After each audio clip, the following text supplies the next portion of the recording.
All right, man. I want to get to this video, man. So apparently, Northwestern head coach Pat Fitzgerald, who had numerous opportunities um to level up out of Northwestern, he had numerous opportunities. Now, originally, he got a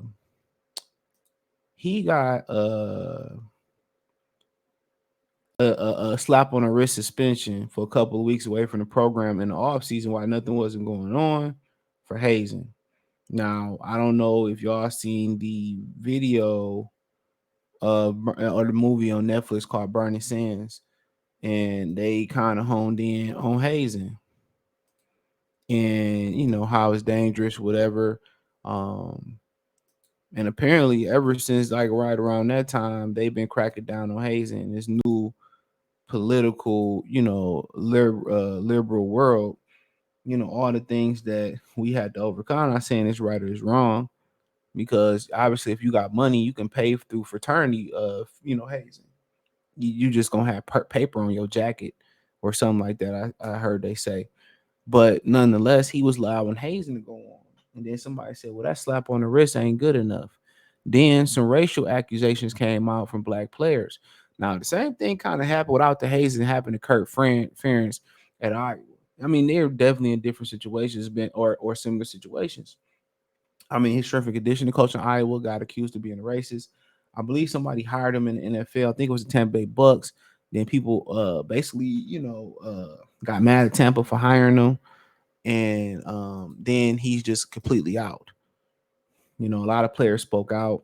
And then this basically what happened with Pat Fitzgerald. And both Kurt Ferentz and Pat Fitzgerald probably should have both leveled up out of Iowa and Northwestern. See, same thing that happened with women here. And don't forget, check out my college sports playlist. Same thing that happened with women here, like with dudes with women.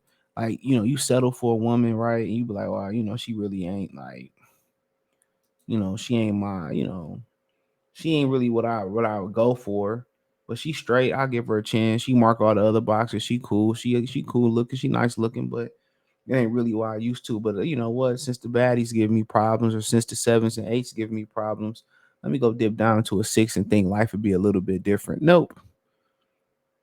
Basically, all women are the fucking same. The only time you get women that's changed is when they tired of being in the streets or they go through an experience where they can appreciate you. You know what I'm saying? All these women the same, bro, for the most part, unless you come from a good household, a functional household, two-parent household or something like that. They all the fucking same. But what I'm saying is Kurt Ferentz and Pat Fitzgerald should have both leveled up out of those programs and went to bigger and better things. And this wouldn't even be a problem. But settling and being comfortable, being a big fish in a small pond and being comfortable is what really, left detriment here. Fitzgerald should have been going to the NFL to a bigger program. But it says attorney says Northwestern fired Coach Fitzgerald for causes.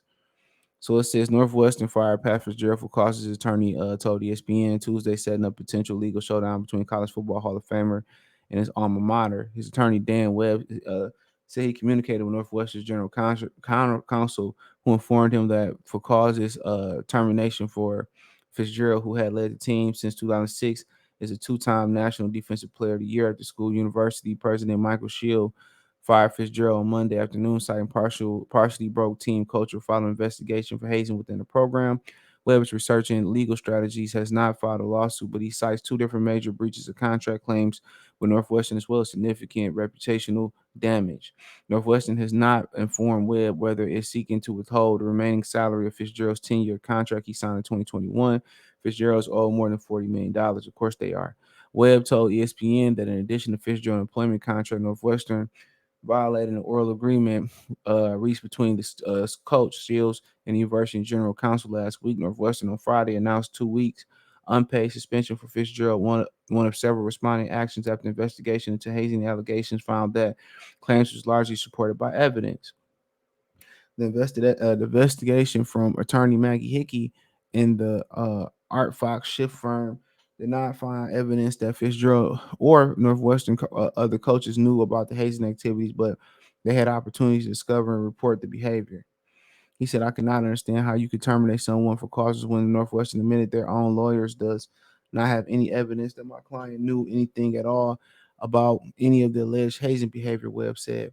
Continue quote, if I present that to a jury someday, a jury is going to have a hard time believing that you terminate someone for causes when they didn't know anything about it. See, the thing about college football, bro, is why is the great benefit of college football is the longevity. Okay. That's the great, it's got better job security. But the downside of college football, right? It's a lot of work and recruiting and all that.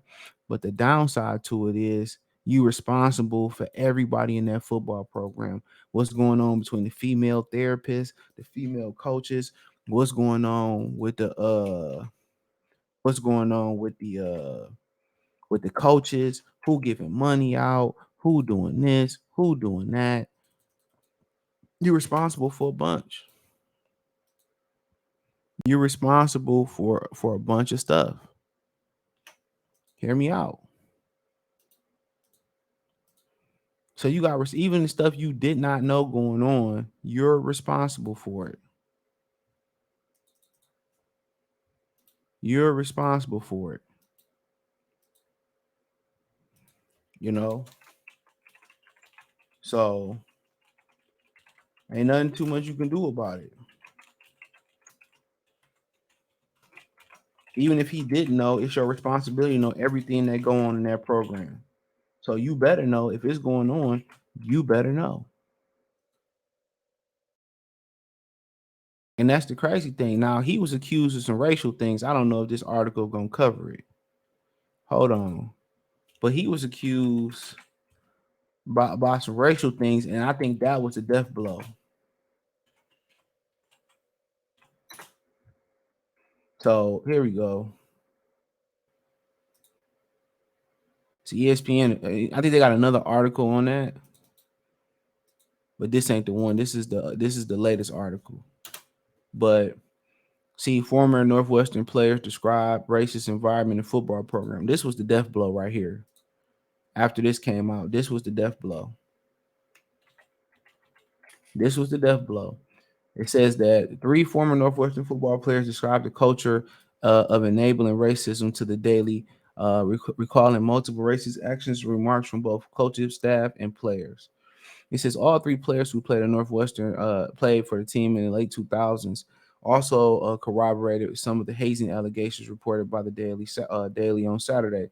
Ramon Diaz Jr., Latino offensive lineman for Northwestern from '05 to '08, said his experience in the football team was hostile as non-white player. He said, I did not feel like I could be anything other than white, Diaz told the Daily. He said, we never we could be ourselves. We had to fit in being white or acting white or laughing at our own people.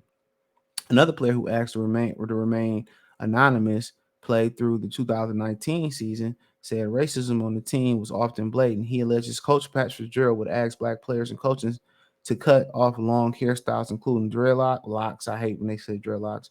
So they were more in line with what Fitzgerald called Wildcat Way. He same thing you hear in at Iowa, but Kirk Ferentz got his job still. The player said that this phrase, along with the good, clean American fun, was used often by the coaches to reference how they wanted players to look and act. The first anonymous player said white players who had long hairstyle were not asked to alter their appearances. He said those are 2 phrases you will hear a lot around the program that referred to the sentiment of falling in line. The player said, if you were not in line with the Wildcat way, Coach Fitz or any other coach would be quick to say, like, yeah, check your scholarship. See, there you go. There you go. I'm telling you, dude. This is why Northwestern's a great education, but this will happen. This what happened. Fitzgerald agent claimed the daily request for comment, declined the request from comment. A second anonymous player, former offensive lineman who was black, told the Daily a similar story about Fitzgerald asking a member of coaching staff to cut off his locks. He said the racist stuff, the stuff that refers to how black players are treated, in my mind, that was a former hazing, the first anonymous player said. University spokesman John Yates told the Daily the university was not aware of these allegations.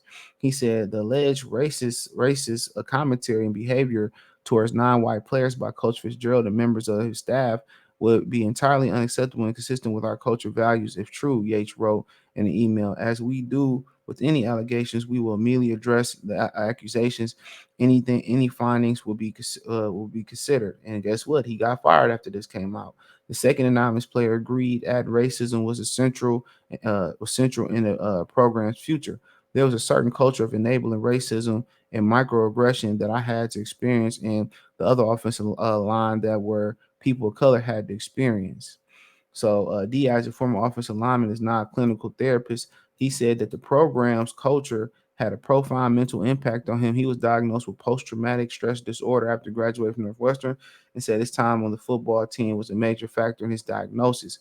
He said, after graduating, I had flashbacks of things that happened in the football locker room and nightmares. He said, the fact that I'm still going to therapists talking about these things after more than 10 years is indicative of the mental health state I was left in, Diaz said. I didn't even watch football game again for almost 5 years after I left Northwestern.